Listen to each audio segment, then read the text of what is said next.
Good evening అండి. ఇక్కడికి వచ్చిన మీడియా మిత్రులందరికీ, అలాగే కామ్రేడ్ కళ్యాణ్ సాంగ్ లాంచ్ ఈవెంట్కి ఇచ్చేసిన మా యాక్టర్స్ అందరూ, సీనియర్ యాక్టర్స్ రఘుబాబు గారు, చోటా గారు, డైరెక్టర్ అండ్ రవి గారు, కిట్టు గారు అండ్ కోన గారు, విజయ్ గారు, భాస్కర్ పట్ల గారు, శ్రీకాంత్ గారు and Chacko, very very good evening. Very happy ఈ టీంతో వర్క్ చేయటం. ఒక డిఫరెంట్ పాయింట్ పీరియడ్ సినిమా ఇది. 94, 95కి ఆ టైంలో జరిగిన చాలా జరిగిన ఇన్సిడెంట్సే, దాన్ని ఒక క్యారెక్టర్కి చిన్న ఫిక్షనైజ్గా చేసి ఒక బ్యూటిఫుల్ స్టోరీతో కోన గారు నా దగ్గరికి రావటం, దానికి మన భాను నందు మాటలు రాయటం, అలా స్లోగా మంచి మంచి టెక్నీషియన్స్ రోజు యాడ్ చేసుకుంటూ ఒక మంచి బ్యూటిఫుల్ బౌండ్ స్క్రిప్ట్ రెడీ అయిన తర్వాత షూట్స్ స్టార్ట్ చేసామండి. సో కంప్లీట్ ఈ సినిమా ఫారెస్ట్లోనే, ఎక్కువ పర్సెంట్ ఫారెస్ట్లోనే ఉంటుంది అండ్ విలేజ్. సో బాగుండేది షూటింగ్ అంతా. ఫోన్ సిగ్నల్స్ ఉండవు కాబట్టి చాలా బాగుండేది. ఇంకా నాతో పాటు ఈ సినిమాలో యాక్ట్ చేసిన మా సుదర్శన్ గారు, సత్య గారు, శత్రు గారు, బ్రహ్మజీ గారు, అందరం చేసినప్పుడు చాలా ఎంజాయ్ చేసాం. అదే ఖచ్చితంగా రేపు థియేటర్లో మీరు చూసినప్పుడు స్క్రీన్ మీద రిఫ్లెక్ట్ అవుతుందని నమ్ముతున్నాను. ఇంకా మ్యూజిక్ విషయానికి వచ్చేసరికి విజయ్ చాలా మంచి సాంగ్స్ ఇచ్చారు, 4 చాలా మంచి సాంగ్స్, డిఫరెంట్ సాంగ్స్. డెఫినెట్గా ఇవి మీకు ఈజీగా పాడుకోవడానికి చాలా రైట్ పదాలతో భాస్కర్ పట్ల గారు చాలా చక్కగా రాశారు. వెరీ హ్యాపీ సార్ మీతో కూడా వర్క్ చేయటం. అండ్ శ్రీకాంత్ గారితో 10 సినిమాలు అయిపోయినాయి.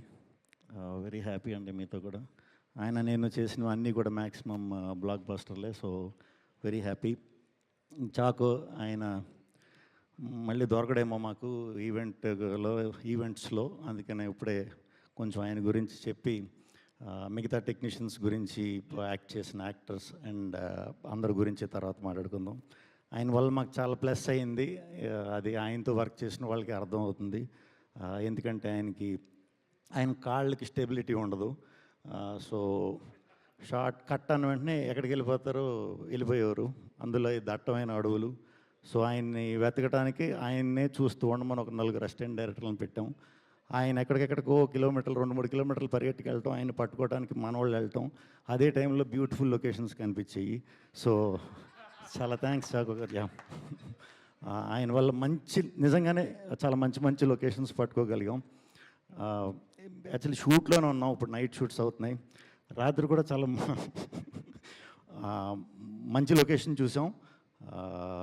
Very energetic. ఆయనది ఒక డిఫరెంట్ ఇది ఉండబోతుంది దీంట్లో, మీరందరూ స్క్రీన్ మీద చూస్తారు. అట్లాగే మిగతా యాక్టర్స్ అందరి గురించి, టెక్నీషియన్స్ గురించి నేను అన్నట్టు మళ్ళీ మాడుకుందాం. ఇక్కడికి వచ్చినందుకు చాలా థ్యాంక్స్.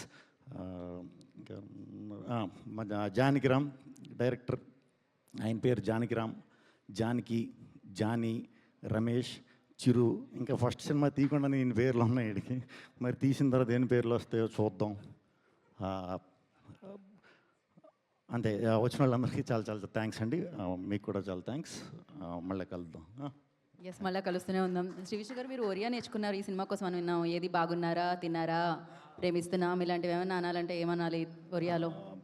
బేసిక్గా ఒకటి చెప్పండి. దీంట్లో ఇంకొక కొత్త లాంగ్వేజ్, అది స్క్రీన్ మీద చూస్తే చాలా బాగుంటుంది. 90s కాబట్టి దీంట్లో అప్పుడు స్టఫే వాడాం. సో అది కమ్యూనికేట్ చేయడానికి ఫన్నీ వేలోనే అందరూ ఎంజాయ్ చేసి ఇలాగే ప్లాన్ చేసాం. చాలా బాగా వచ్చింది స్క్రీన్ మీద. టీజర్స్ లాంటిలో చూస్తారు. ఓకే, ఒరియా లాంగ్వేజ్ మాత్రం టికెట్ డబ్బులు పెట్టుకుంటేనే బయటకు వస్తుంది అంటున్నారు మీరు. ప్రస్తుతానికి తెలుగే ఇచ్చారు మీరు, అంతే కదా? థ్యాంక్ యూ అండి. Thank you so much Shri Vishnu గారు. Thank you so much. మిమ్మల్ని ఎప్పుడు వేదిక మీద కలుసుకున్నా, స్క్రీన్ మీద కలుసుకున్నా చాలా హ్యాపీగా అనిపిస్తుంది. సో ఇలానే కామ్రేడ్ కళ్యాణ్ అండ్ దాని తర్వాత వచ్చే సినిమాలో అన్ని బిగ్గెస్ట్ బ్లాక్ బస్టర్స్ అవ్వాలని మనస్ఫూర్తిగా కోరుకుంటూ అప్పటి వరకు మేము పాటను ఎంజాయ్ చేస్తాం. Thank you so much and thank you team అందరికీ. అండ్ ఎస్, మీరు కూడా పాటను ఎంజాయ్ చేయండి. మీరు ఇచ్చిన పాట